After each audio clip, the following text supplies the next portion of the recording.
Back when I joined, my guild Tertius was ranked outside the top 1000, but last season we broke into the top 100 for the very first time.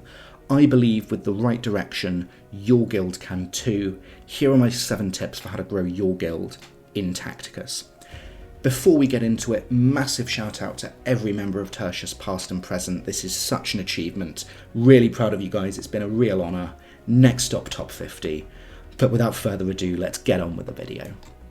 So my first tip is to set clear goals for your guild. For us, this was a raid focus. We started with the goal of beating Legendary 5, at the time that was the top raid boss. Then it was about beating Mythic 1, then breaking into the top 500, top 200, eventually the top 100.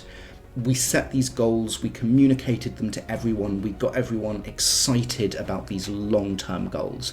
Now yours don't need to be raid goals, it could be about war, it could be some other game mode, but set clear goals, get everyone behind them, get everyone enthusiastic about them. And my second tip is to have a developmental attitude. Now this depends a little bit on what rank your guild is, but much later than you'd think, I'd encourage you to recruit more based on people's attitude, their engagement, than what their account level is.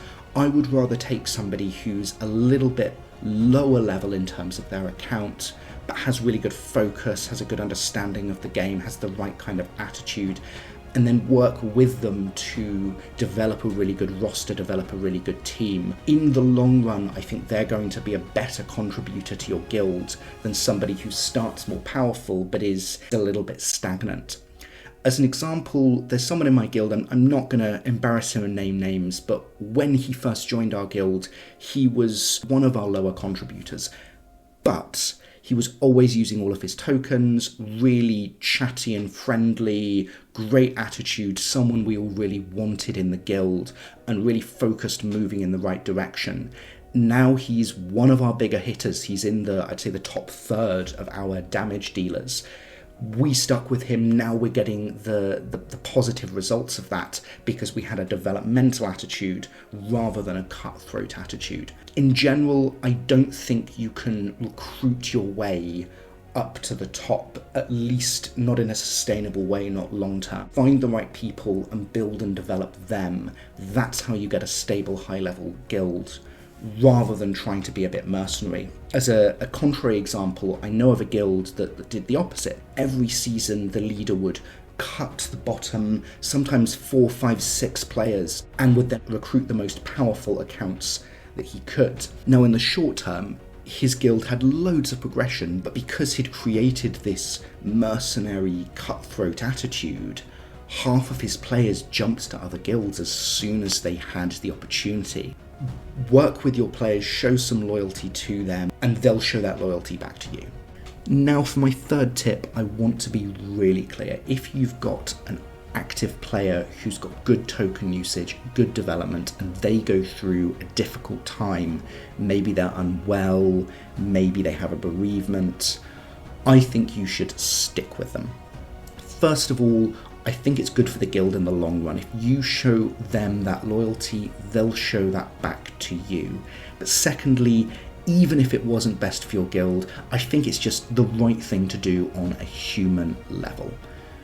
That being said, in my experience, most guilds hang on to clearly inactive players for too long. I don't think it's fair on your active players that are working towards your shared goal for them to have to carry players that aren't on board, that aren't developing, that aren't using their tokens. So my third tip, to be understanding if things happen, but to cut inactive players. Don't be afraid to be a little bit brutal here. My fourth tip is to learn about the game, study the game, understand the game better. You need to have a better understanding of whatever format it is that your guild wants to be competitive in order to do well in that format. Now, if only there was a YouTube channel where you could get lots of advice about how to progress in the game as a beginner or an intermediate player. I'd probably subscribe to that channel if that channel exists. I don't know, maybe it does. My fifth tip is to specialise rather than generalise.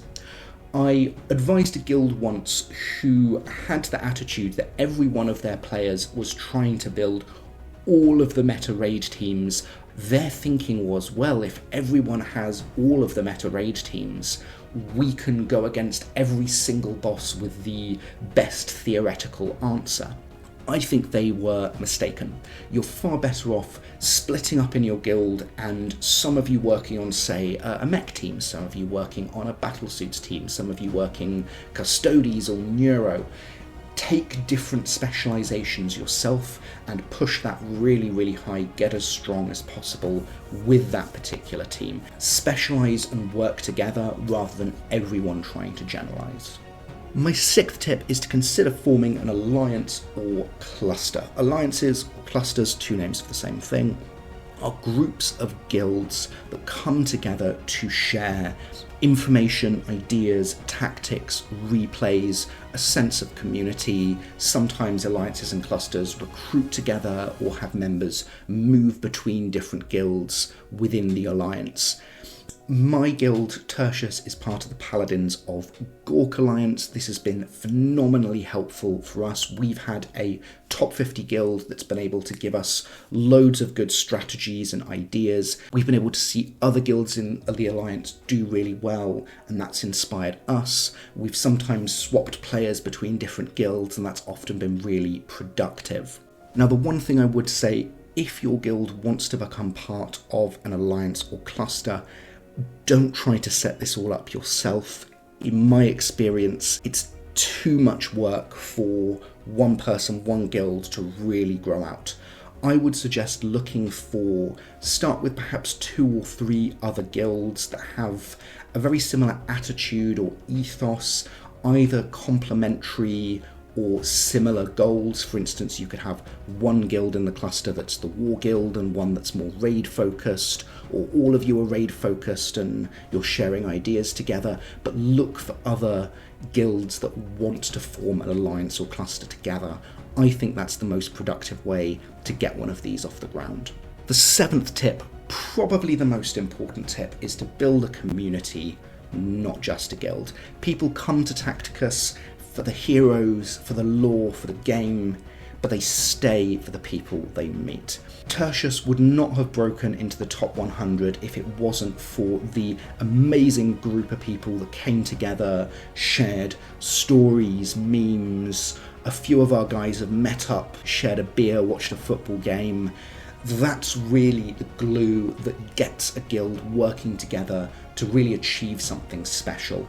But more importantly, even if you fail all of your other goals, even if you never get the raid goals you want, never get the war goals you want, if you build a community, you have so much more fun playing the game. And at the end of the day, that is what it's all about.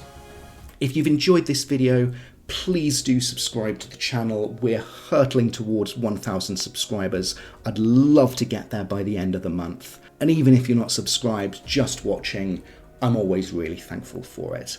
As always, have a good one. See you next time.